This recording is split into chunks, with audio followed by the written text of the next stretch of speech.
you have been asking and asking for it, and it is finally here. I am going to tell you everything you need to know about MartinLogan's XT C100 center. Stay tuned for this one.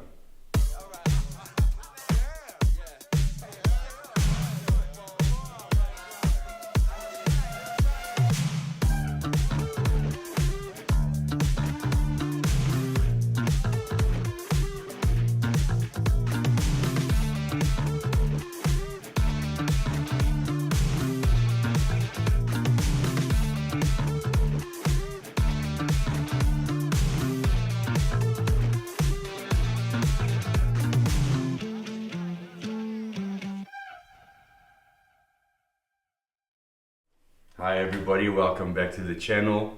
The long-awaited time has come to eventually do the MartinLogan Center. You guys have been hounding me for this one. I need to apologize. I'm not getting to everything. I'm trying my best. So I'm back to early morning videos when I know it's going to be quiet and I can get to what I need to get to in the video content. But okay, so pro is I've had a long time now to live with this. I have had it in every scenario you can think of, from gaming to watching movies to listening to concerts, just normal TV watching, so I can give you the most thorough review on this center possible. With all of these speakers, the best thing I found is, if you look at my fronts, for example, on the bass drivers I will have the covers on, but on the mid-range drivers I will have the covers off, and the center the same, because they are technically two mid-range drivers. This being a 2.5 way speaker, mid-range is mostly what it's going to give you. I took those covers off. The reason for this being clarity in voice. For the guys that don't know, let me explain this in a speaker and how it is configured. A floor speaker like that will have big bass drivers, a mid-range driver and a tweeter. Your center will basically have two mid-range drivers and a tweeter. This being a 2.5 way crossover design, meaning some of those frequencies do go down to bass, but it's not what it's designed for. So this is mostly designed for your home theater setup to do voice, and that being the center channel, as it's meant to be called, it gives you the voice and the clarity in dialogue. That is its job. Some people run speakers left and right and they get a phantom center, which is good if you can get that, but I've always found if you are proper into cinema, your most important speaker in your entire setup is your center speaker. Most important. After that, your subwoofers, then your front left and right, and so on and so on. Why do I say this? Because if you are watching a movie, 70% of that movie, unless it's a concert, is dialogue. It is technically just dialogue. You'll have music coming through there. Most of the data goes there. And why do I say subwoofers afterwards? Is because the impact of that movie, we are drawn to impact, bass, being scared. Yes, that's your sub. So dialogue, clarity, impact. Those are the two main things you should think of when buying a speaker system, in my opinion. If you guys are music guys, yes, then front, left and right, those are the ones you look for then. But okay, what makes this a very, very good center? And if you guys are thinking only into the channel now, what does this guy know about centers? I know a hell of a lot about centers. The amount of systems I have been through on my personal capacity, the amount I have installed gives me knowledge on almost absolutely everything. Some of the brands I've not had my hands on, like I know the guys are also asking for Arendelle or Arendelle, don't know how you pronounce that correctly, but yeah, I still need to get my hands on those. Let me think. I'm not going to think of all of them now, but there is a few that has slipped my grasp. Okay, so if you guys have not watched the unboxing and overview of this thing, I'm not going to go through that again. I'll touch on some of the stuff briefly. Tweeter on this is the same as on the XT200 fronts. It's a bit of an odd shape, but it's a big tweeter. I think it is 1.25 by 2 point something. I'll put the spec on screen. It is a big tweeter. It has a waveguide built into the tweeter. What does that do? It gives you this, and it really, if you look at speakers like Klipsch, because Klipsch sort of, you know, it owns that horn loaded technology. But what does Klipsch do differently? It is well, they have different sorts. They have aluminium, they have titanium vented, and my personal favorite on the Klipsch is the titanium vented. It can sometimes become harsh. Not as harsh as you would think, but you do get to a point where it is too harsh. In comes MartinLogan with their folded motion technology tweeter, which is basically a ribbon with their own secret sauce added onto that. And they've added a wave guide. Not horn loaded. Klipsch is also, well, their big speakers are, but the normal speakers in this range, it's not horn loaded. It is a wave guide. What makes this so much better? And yes, I am saying so much better. This has none of that fatiguiness. Now, let me touch on this. Some of you guys have said that you do find MartinLogan floor standers to sometimes be fatiguing. Okay, well, not fatiguing, to be a bit bright. It is kit dependent. It is kit dependent, and I've always said they aren't bright, and to me they aren't bright at all. They have none of the harshness, but kit dependent. And I will touch on that more as soon as I do the final video of the Ever Solo, because on that I did notice that it can make the MartinLogans sound a little bit bright. So that can also obviously be calibrated out. But yes, kit dependent. But on my tests, let me tell you what I've used. I've used either one of my two Marantz receivers, going to my Rattel power amplifier, and then driving the speakers. The Rattel basically drives my front stage, and then I also use it because it's a 7-channel for some of my stereo listening. As you can see, I've been testing quite a few things, and the Ever Solo is the one I'm busy with at the moment. That will be most probably one of the next 2 to 3 videos to come. But on my kits that I've used, Marantz, Rattel, no harshness, no brightness, and you can go up into those volumes. So, not having any harshness, not having any brightness, with this waveguide, it covers a huge area of your listening space. So normally on a center speaker, you will sit dead center and you will get that dialogue. But as soon as you move off axes, you lose it a bit. It's not that it goes away, it's just you will lose it a bit. So that is when we calibrate a system, we say you have a sweet spot. On this, it eliminates that sweet spot. It covers such a wide area. I've been listening to movies and series and everything on my sweet spot, and then I've moved off, and this is just, it is phenomenal. Then the next point, I've always said that there's no replacement for displacement. So having a huge big center is what you want. And some companies do give you that. They give you, in the range, they'll give you like 3 different options. Klipsch, for example, they would have the big center. What was that model number?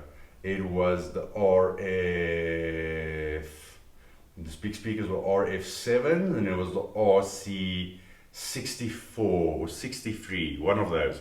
They had that big sensor which was glorious. Now, lots of companies like Bowers, they give you two options. XT, they give you one. There's literally only the one sensor, which made me nervous. Because now I've got to do a review where there's only one sensor. I absolutely love the front speakers. So if this sensor is going to let me down, I'm going to cry. But I can report back that this sensor did not let me down once. The system was run in, I calibrated it, and it was flawless. It's been flawless. Never once did I feel I need to up the dialogue. I need more dialogue. Never once did I have to do that, because the downside is on, especially Denon and Marantz, one of their nicest features, but it can always be one of the worst features if not done correctly, is the dialogue enhancer.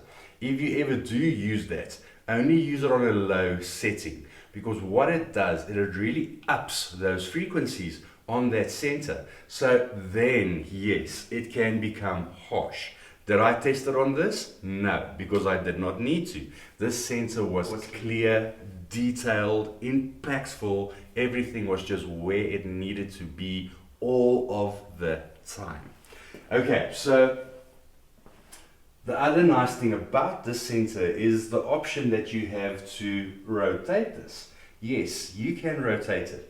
I will put some pictures in again, and again you can go back to my unboxing and overview. I will put a link in the description. This has two different angles on it. So if you are placing it below the TV like myself, you can angle it so it plays up a little bit, or you can make it play straight if you wanted to play straight. Normally one needs to add something underneath, etc, etc. Not on this sensor, you do not need that. And then the logo can orientate to the way that you want it. Very cool. Because of the big tweeter, they gave us some nice big mid-range drivers to keep up with those low voices. Another thing where some sensors fall short. Small sensors, if you have a big voice, you won't really get all of that. The subwoofer will do a lot of that. So obviously all of these you will cross. This is rated to 40 Hertz, but I've got this crossed on 60 Hertz. Why don't I cross it all the way down? Because I don't want to overwork that sensor. I don't want it to get to a point where it is on its limits. I want it to be like a long distance runner, to be able to do the entire movie with absolute ease. So 60 Hertz is more than plenty. I know a lot of you guys think 60 Hertz is plenty. A lot of my clients ask me for that bass, and it's not low bass. That impact bass, that bass is around about 100 Hertz, around about there. That's where you get that impactful bass. So just to go down to 60, that's low for a voice. It's not too low, it's just perfect. But play around with your calibration. I know a lot of guys recommend 80. I just feel if you're listening to something, test this now. Go on your sensor, watch a movie, and while you're watching, just change your hertz on your center or your fronts from 60 to 80. Also try 100 and just see where you go, but you'll hear the difference clearly. For me, 60 is just like 80 is normal and 60 just steps up a little bit. It's like just, I'm here, I got it. So play around. This is 60. These mid-range drivers do a brilliant job. They did a beautiful job on these. They've got it's a Kevlar composite, as you can see with the weaves. Strong, durable, nice high excursions on these, and it complements the tweeter perfectly to give you all the right notes at all the right times. Okay, so I've touched on the size, the angles, the tweeter driver assembly. Now the next thing is, how does this incorporate with the left and right speakers? And the answer is absolutely gloriously. I know I also follow quite a few guys, and I know Andrew Robinson did a review on this set way before me, and he did not run a center, did not feel the need for a center. Andrew, I want to tell you, Go add a sensor to that system and just listen to what it does. It incorporates absolute perfection. That waveguide, this waveguide, that waveguide just fills this room and covers the front stage with such a presence. When I did the video on the XT200, I said if I was not looking to do this anymore and I was looking for an in-game speaker, I would just drop my mic and walk away. The exact same for the sensor. Drop my mic and walk away. I do not know if I would ever change this front stage. This is what I do. So when new speakers come in, I most probably will, but a little piece of my heart is always going to want these here. As you can see, I've become an absolute, from going, a few months back now, from not ever having sampled a single MartinLogan speaker to now just wanting MartinLogan speakers. As you can see, I've got my fronts. I love them. I love them to absolute bits. It's just that little thing it gives. If you have been doing this for such a long time as I have, you've come across all speakers and you've changed speakers, and some of them have been upgrades, some of them have been sideways moves, some of them have been downgrades. And then you try to convince yourself that you are happy, but you always hinker back to that one that got away. This will be that one. This will be that one that I know if I get rid of them, I will regret it. MartinLogan do have better. They have bigger. They have the ESLs, and the ESLs are coming. Everyone's been asking for that. Hold on, ESLs are coming. While we are on this point, guys, if you came this far and you've watched this video this far, I know you are a hardcore channel watcher. Please do me a favor, go down, like, subscribe and share if you've not already have. It baffles me that we have more than 80% not subscribed and only 20% of the viewers subscribe. Please just go. If you like this, it helps me bring you more content. Most of this stuff is not sponsored. In fact, everything you see in front here is not sponsored. I do get the odd speaker or product in for sponsor, but most of these I need to buy with my own money. Case in point, ESLs are coming. They are expensive. MartinLogan, they've covered this quite nicely on how they jump from entry to medium to high. And like I said on the center, they don't give you too many options. Why do they do that? They've just done their homework so well. I've not chatted to the guys, but I can just see them sitting there going through this and like, we need a bigger one. And like we need a smaller one. And then we've got that one guy sitting there saying, no, we just need the one. This is Neo. This is the one. And yeah, that's all I can say about it. Integrates flawlessly the whole system. I must still do.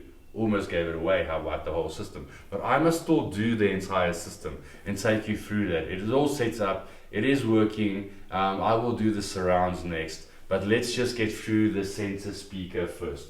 This will not be a proper video from my side if I've not done a demo. Let's quickly go through a demo and then I'll finish off this video. We're known for outstanding audio quality. And with DTSX, you'll hear just that. With its lossless encoding, you can hear every note and nuance exactly as it's meant to be heard. We feel you deserve an audio experience that's in tune with your entertainment needs. DTSX is backwards compatible, so you can take your old movies to new heights. Enjoy your favorite moments with the most immersive sound available. Your hearing is unique, as is your taste. With DTSX, you can personalize your listening experience in real time. So that hard-to-hear line in a movie can be improved with the touch of a button. What if we could create the most lifelike audio ever, placing and moving sound where you'd hear it in the real world? So so that we could immerse you deeper into the experience and let you feel more. With DTS-X, sound gets real. Enjoy audio in your home, your way. We've made sound move so your speakers don't have to. With our new spatial remapping engine, DTS-X supports flexible speaker layouts, so you're free to arrange your home theater in any way, in any space. Experience DTS-X, sound unbound. Guys, so please comment down below. Could you hear the voice very clearly as I could in the room? And like I said, normally I would put all the other speakers off, but this center just packs such a detailed punch. It cuts through everything so well that I didn't need to do that. It is so good. So please comment down below. What center do you have? What is your favorite center speaker? Have you heard the XTs? Have you heard any of MartinLogan centers? And comment, let me know, what do you think about them? I like to get your guys' feedback. But okay guys, I think I've covered everything on the center. I will put a link in the description again from the unboxing and overview of the center. And then you guys, if you haven't watched that, go back and watch it. I think it is here somewhere, but I will put a link in the description and go and watch that. I really hope you enjoyed this. And most importantly, until the next time, stay safe. And then we will cover the rest of this MartinLogan cinema with the surrounds. And then we will go straight into the entire system. Guys, thank you. Stay safe. Cheers. Bye.